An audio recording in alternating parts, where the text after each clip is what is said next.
সম্মানিত ভাই বন্ধুগণ, তকদির যে পরিবর্তিত তার আরেকটি প্রমাণ হলো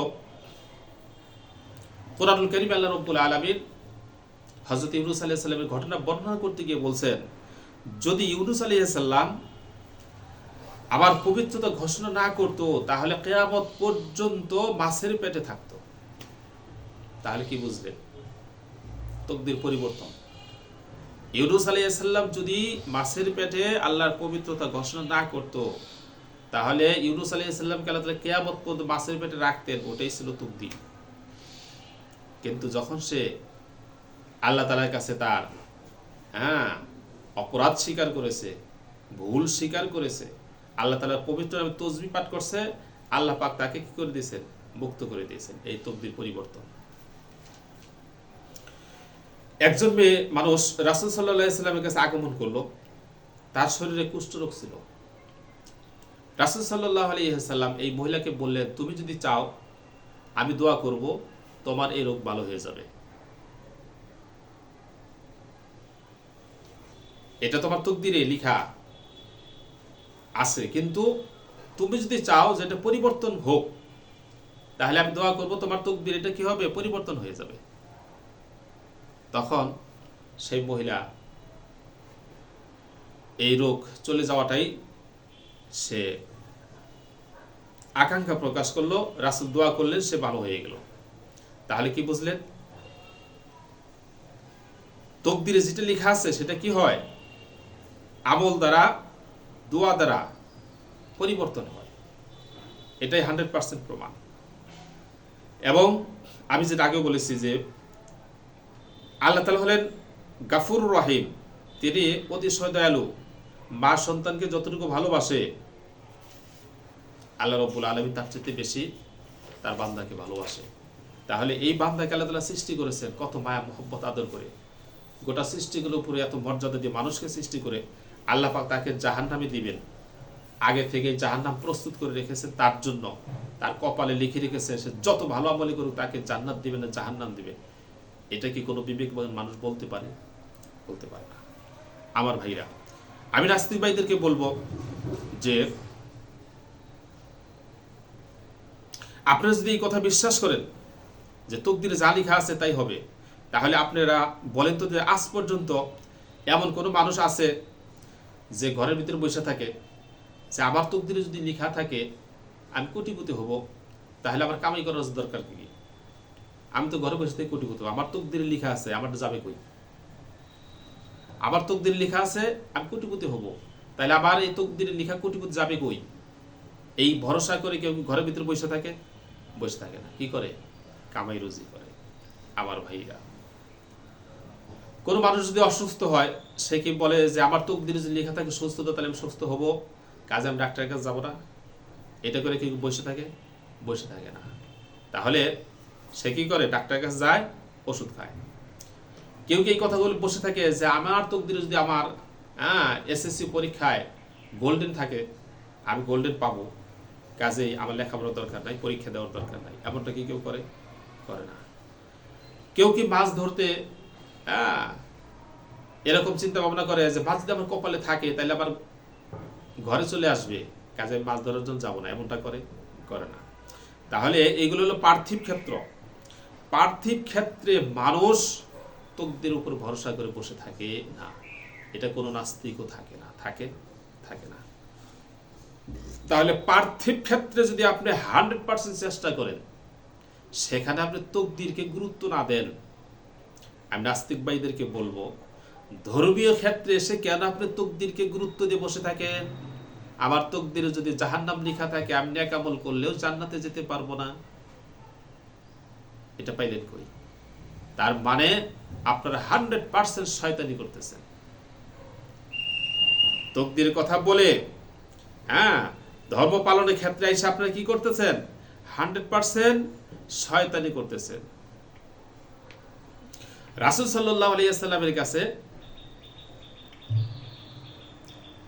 একটা বিচার আসলো। রাসূল সাল্লাল্লাহু আলাইহি ওয়াসাল্লাম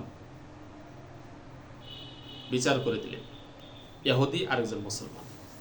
মুসলমান বিচারের পরে যাওয়ার সময় বলতেছে এটা আমার তকদিরে ছিল, হাসবি আল্লাহ, আল্লাহ যথেষ্ট। রাসূল সাল্লাল্লাহু আলাইহি সাল্লাম মুসলমানটাকে ডাকলেন, মুসলমানের বিপক্ষে বিচারটা রায় হয়েছে।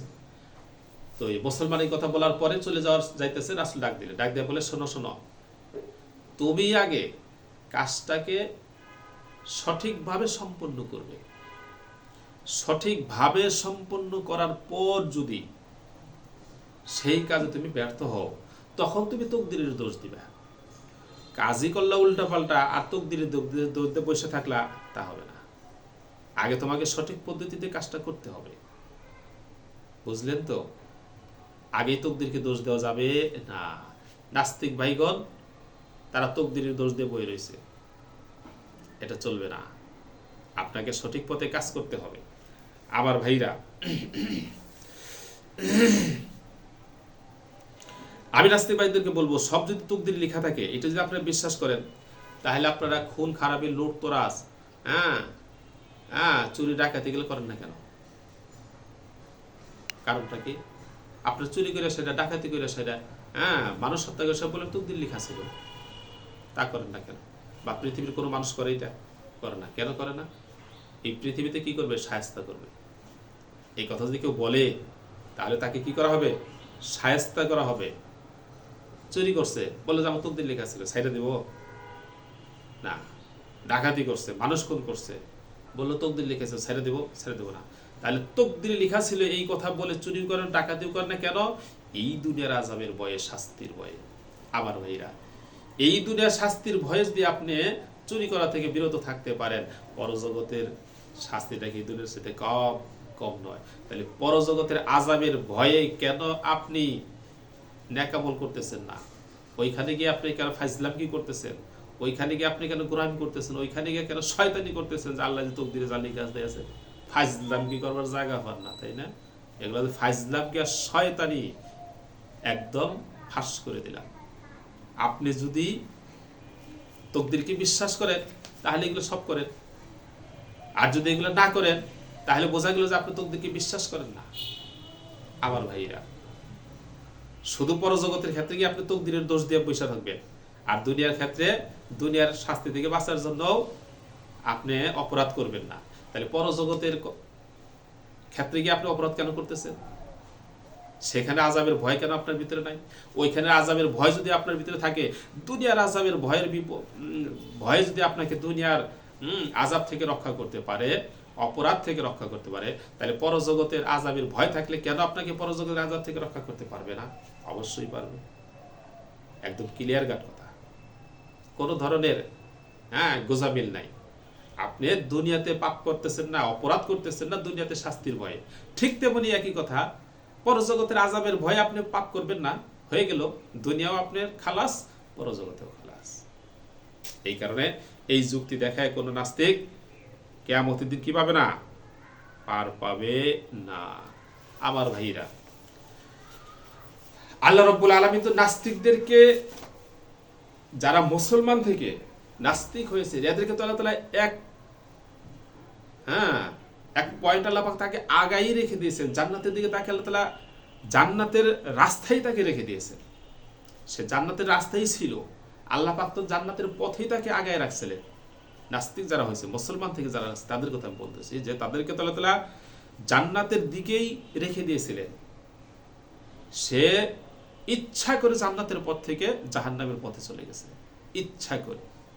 কাজেই কিয়ামতের দিন এই নাস্তিকগণ আল্লাহ তাআলাকে এই প্রশ্ন করতে পারবো না যে তকদিরে তো তুমি জাহান্নাম লিখে রেখেছিলে, ওই বেটা তকদিরে জাহান্নাম লিখে রেখেছিলাম, আমি তো তোরে কি দিয়েছিলাম? ক্ষমতা দিয়েছিলাম, তুই যেটা করার ইচ্ছা করে সেটা করতে পারবি। দুনিয়াতে তুই অপরাধ থেকে বাঁচতে পারছস, দুনিয়াতে শাস্তি পাবি সেই কারণে, তুই পরজগতের কাজ করে তুই পরজগতের এই শাস্তি থেকে তুই বাঁচতে পারতি, পরজগতের অপরাধ যদি না করতি। এবং নাস্তিকদের কোনো কথা চলবে না।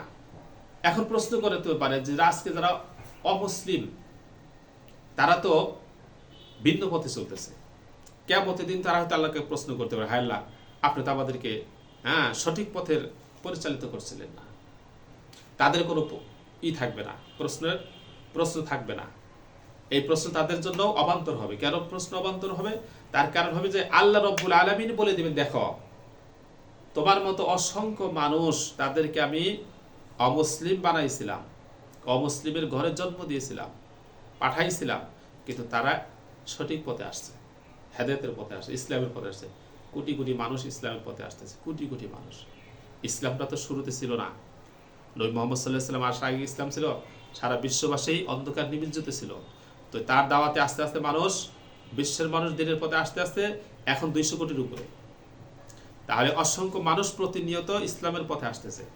তাহলে সারা পৃথিবীর অসংখ্য অমুসলিম মুসলমান হইল, তারা বুঝলো সত্যটা, তুমি কেন বুঝলা না? তার কি জবাব থাকবে? নাস্তিকদের কোনো জবাব থাকবে না, আর যারা অন্য ধর্মাবলম্বী তাদের কোনো জবাব থাকবে না। নাস্তিকদের জবাব থাকবে না, তোমাদেরকে তো আমি সঠিক পথে রাখছিলাম, সেখান থেকে ফাল দিয়ে তোমরা কেন জাহান্নামের রাস্তায় গেলা? আর অমুসলিমদের থাকবে না, তার কারণ অসংখ্য মুসলিম সত্য বুঝলো, তুমি কেন বুঝলা না? আমি তো দুনিয়াতে মানুষকে পাঠাইছি ধর্ম পালনের জন্য, বিবেক দিছিলাম না? যেটা করতেছো এগুলো যে সঠিক নয়, এটা বোঝা যায় না?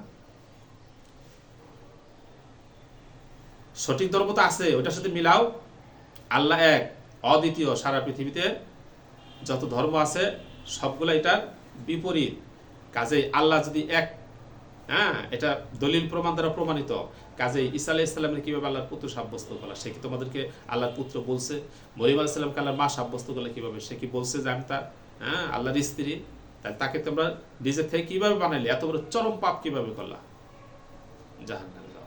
ইহুদিগণ ওজাইর আলাইহিস সালামকে আল্লাহর পুত্র সাব্যস্ত করে, যাও জাহান্নামে যাও। আজকে হিন্দুগণ অসংখ্য দেবদেবীর পূজা করতেছে। এটা কোন বিবেকে ধরে? যার ভিতরে কোনো, হ্যাঁ, কোনো রকমের শক্তি নাই, কোনো রকমের শক্তি নাই। যদি মাছি তার নাকের উপর বসে থাকে সারা জীবন, হাগে মুতে, তার ক্ষমতা নেই ফেরানোর জন্য, সে কিভাবে তোমার উপকার করতে পারে? এটা কিভাবে সম্ভব? এর তো যার এক বিন্দু পরিমাণ বিবেক না, সে তো বুঝে। কাজে এই সমস্ত, হ্যাঁ, ছাতা মাতা প্রশ্ন দিয়ে কিয়ামতের দিন আল্লাহর সামনে কোনো ধরনের, হ্যাঁ, জেতার সুযোগ নাই, কোনো অভিযোগ আল্লাহ দরবারে চলবে না। এগুলো সব পরিষ্কার করে দেওয়া হয়েছে। কাজে ইমানের পথে আসতে হবে, নেক আমল করতে হবে, এটাই চিরসত্য।